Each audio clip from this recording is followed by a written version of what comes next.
Vast underground cities populated by elves. These are not drow, they are the Shadow Elves of Mystara. Their story and history may surprise you. Everything is revealed, coming right up on RPG Retro Reviews.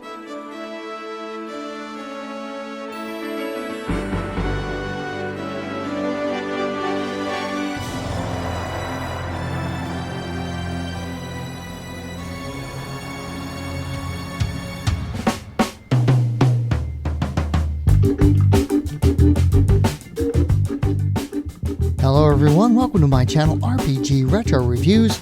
I'm Captain Courageous and I review old school modules and games and try to give them a fun and informative analysis. This week, I'm turning my Wayback Machine to May of 1990 to take a look at the amazing Gazetteer 13, the Shadow Elves, one of the last known world Gazetteers to be released before the line was officially ended. It's also one of the most critically acclaimed.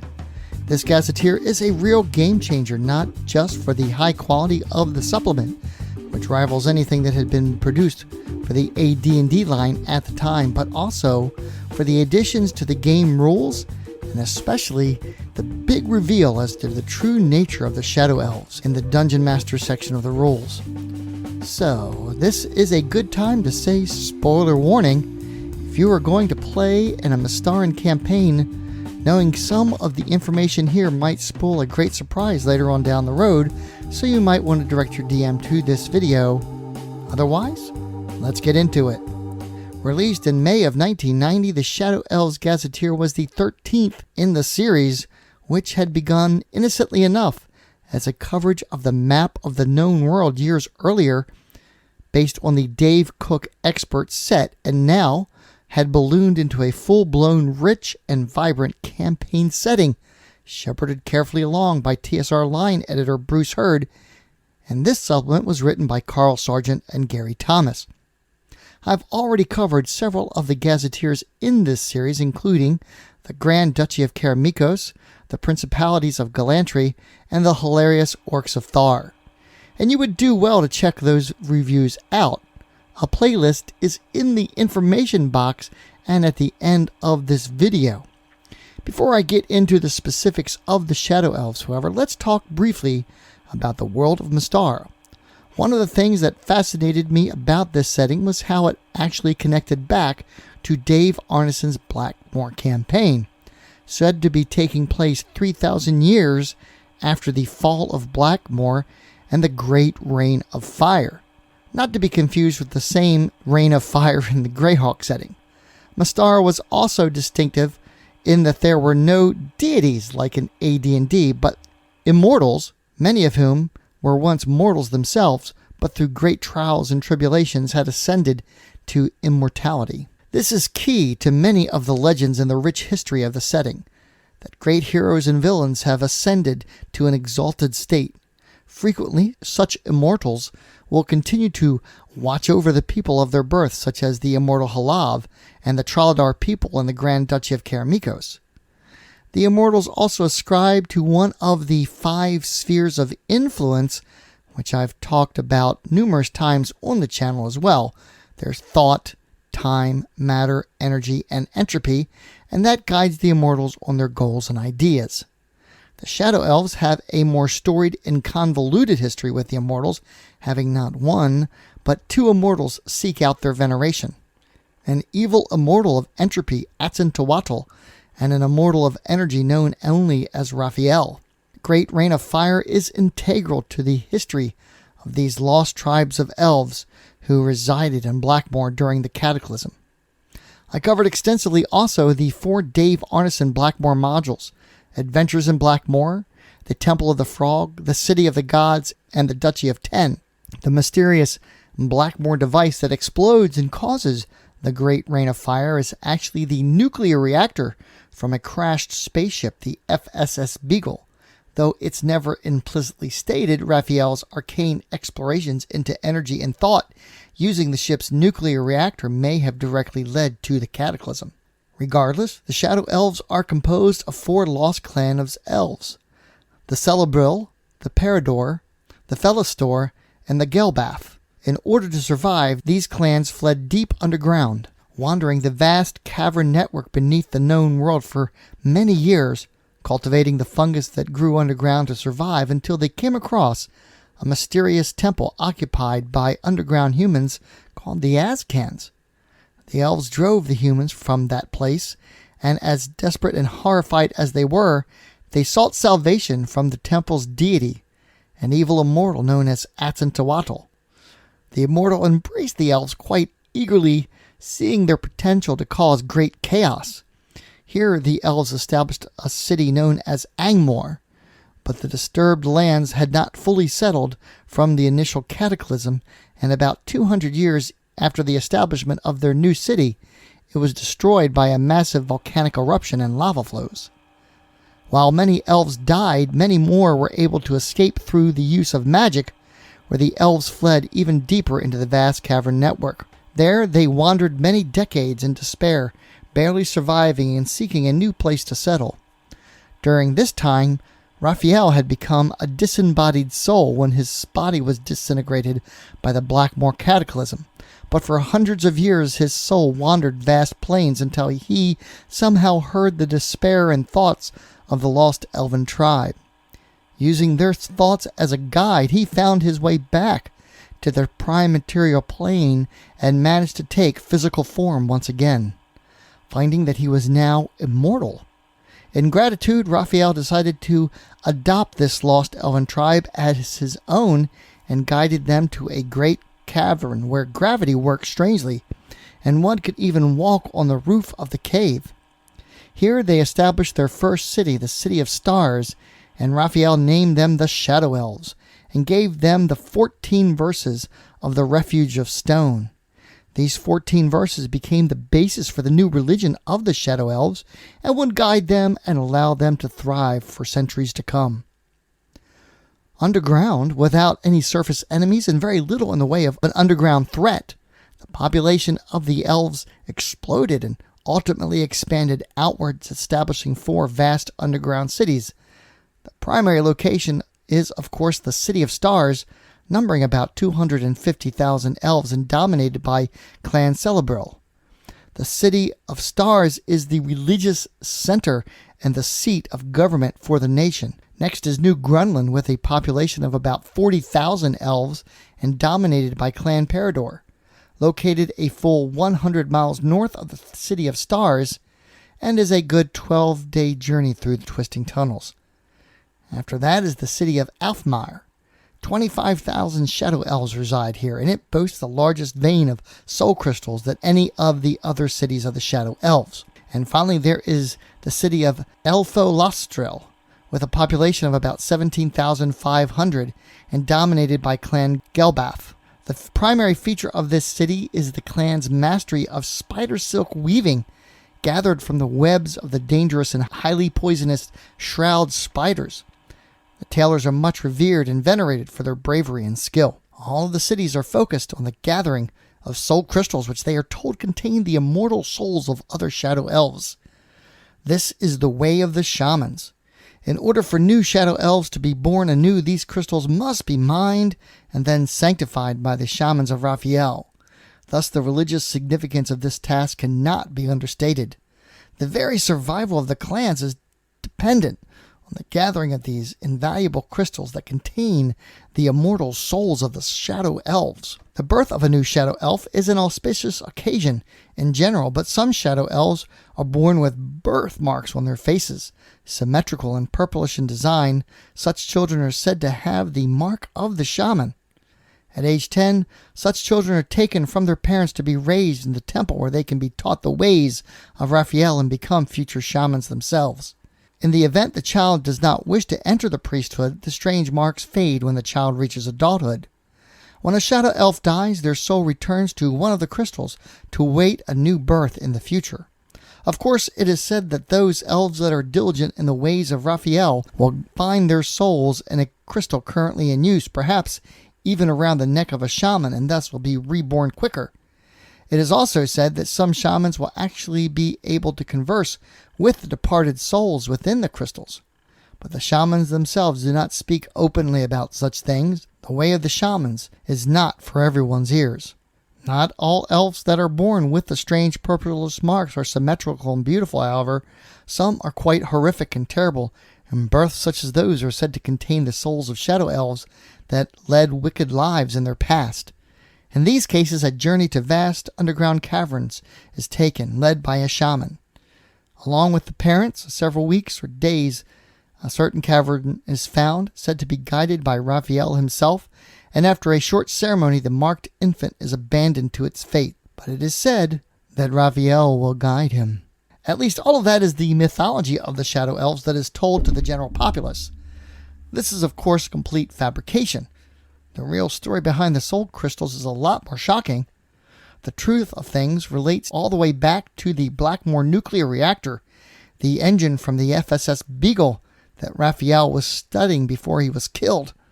Some of the mythology revealed in Gazetteer 3, the principalities of Galantry, the remnants of the nuclear reactor reside beneath the great school of magic, and Galantrian wizards use it to gain access to a special kind of magic called the Radiance. In addition, the Immortals discovered that mortals could use the Radiance to take a quicker and easier path to immortality, so they cursed the device so that every time the wizards use it, it drains some of the magic from all of Mystara.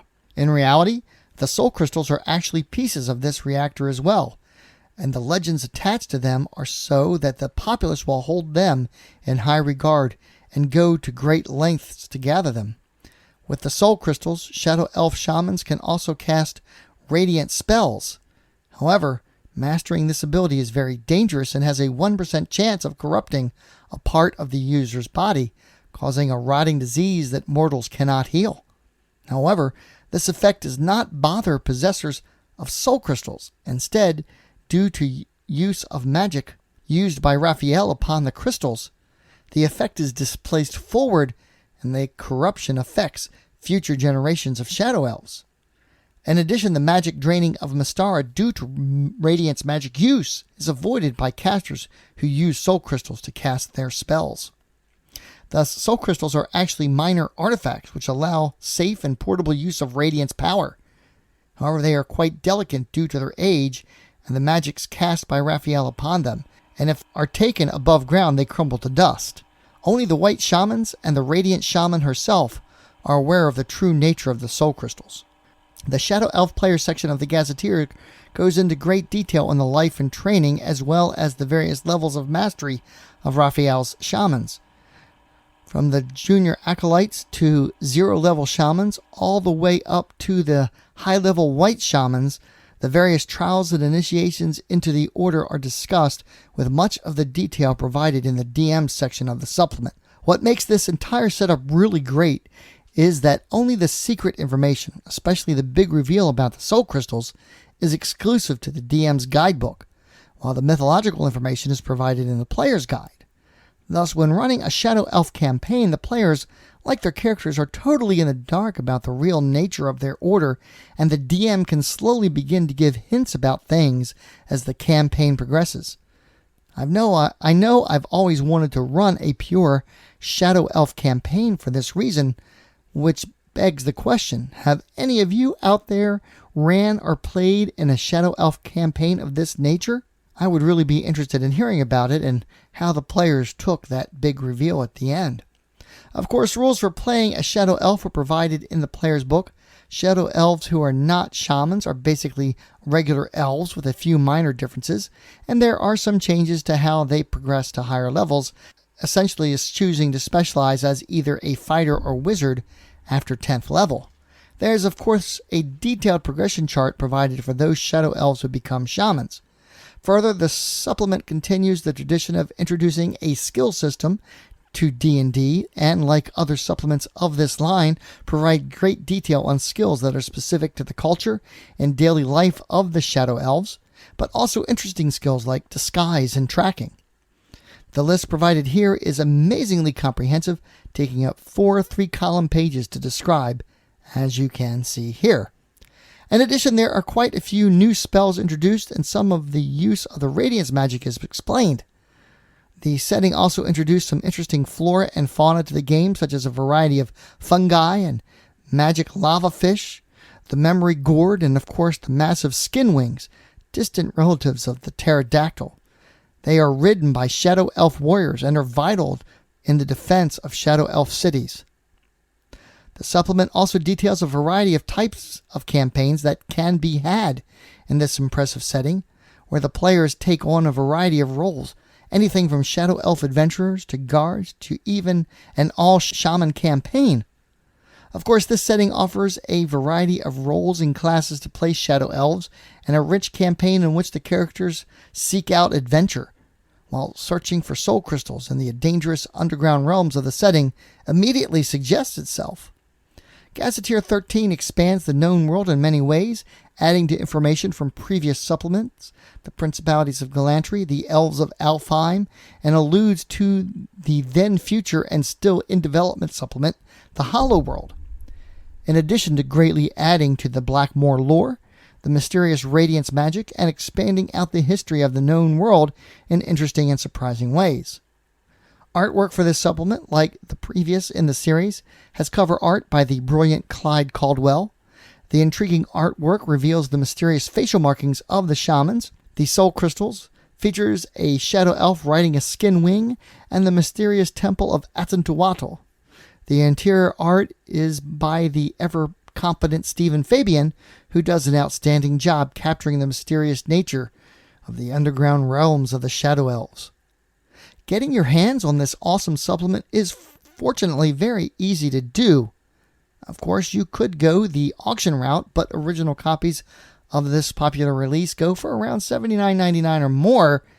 If you see it for less, no doubt it's missing components or is in poor shape. Also, this is available for print on demand through DrivethruRPG, and I've seen some of these reprints showing up on eBay, so be careful. Speaking of which, you can get the PDF and the reprint for just $24 at DrivethruRPG, a link of which is in the description. So let's go ahead and take a look at Gazetteer 13, the Shadow Elves, on my D20 scale of style, presentation, and value. Style-wise, this follows the same page and booklet scheme as other supplements of this series. As I mentioned, there is a player's booklet and a DM's booklet, and the really neat big reveals of the Shadow Elf secrets are wonderfully detailed in the DM's booklet. Note that the table of contents incorrectly lists the player's book first. This is a printing error from the original production, and it carries over to the reprint. While I think the organization is fine, I'm not a real big fan of the watermarks in the center of every page, and I find it distracting, even more so now that I've gotten older. My eyes aren't what they once were. I'll rate this a 17. Presentation-wise, I am in love with the reveals here. I remember reading this the very first time, and like a great novel, I couldn't put it down. The culture, life, and history of the Shadow Elves is very intriguing, and the way the player's book lays out the culture and religious traditions is fascinating. But the big reveal of the true nature of the soul crystals and the radiance in the DM's book is just awe-inspiring. I have always wanted to run a straight Shadow Elf campaign with a shaman character, or characters starting off as neophytes and then ultimately learning the real secret of their religion, and wonder how that would have played out. Unfortunately, two factors mar this otherwise excellent supplement. First, there are several major discrepancies between the timelines presented in the player's and DM's book, as well as other gazetteers in the series, as well as the issue of the table of contents being backwards. Thus, I'm going to have to rate this a 15. Finally, let's talk value. My rating here reflects the quality and value of the print-on-demand copy rather than the original on eBay, which is way overpriced except for the die-hard collector. So, in my opinion, what's more important to most people is how good the print-on-demand is. $24 for both the PDF and the print version is a great value. The PDF is an editable version, and the scan is crisp and clean, so accordingly, the print copy comes out very nice. Another thing I like about how they did this is that the poster map is condensed into 2 pages and kept whole, rather than cut up into unusable chunks. The PDF scan of the map is of high enough quality that if you wanted to have a poster map made, you could absolutely do that, though I wish they would have included a separate folder a high-res JPEG like they have for other Gazetteers they've made available for print. So I'm going to go ahead and rate this a 19. That brings the overall rating for Gazetteer 13, the Shadow Elves, to a 17. Very good. I'd also like to point out that quite a few other Gazetteers are available for print on demand now, and include the Grand Duchy of Karamakos, the Dwarves of Rockholm, the Elves of Alfheim, the Principalities of Glantry, the Northern Reaches, the Orcs of Thar, and the Etruscan clans, as well as the box sets, The Hollow World and the Dawn of the Emperors. Links for everything is in the description. Thank you all so much for watching, and happy holidays. I hope you have all had a great time with friends and family. Coming up over the next few weeks, I've got a lot of fun. I've got a fun look at using music in your RPG. As a professional DJ, I might have a few tips and tricks you might find interesting. I've been sent the full set of the Midderlands setting, an amazing old school fantasy setting that you can use with swords and wizardry or any old school game such as Old School Essentials or Labyrinth Lord. And of course, I'd like to thank all my patrons who continue to support the channel month after month. Without you, these videos would not be possible. Please give this video a like, comment, and share. Please check out my Teespring store for great gaming swag, t-shirts, carry bags, coffee cups, and more. Join the channel's Facebook page, RPG Retro Reviews, and consider supporting the channel by becoming a patron yourself, or alternatively, you can just send a tip through the PayPal tip jar. Link for everything is in the description. And as always, my friends, may your D20 roll true, and game on.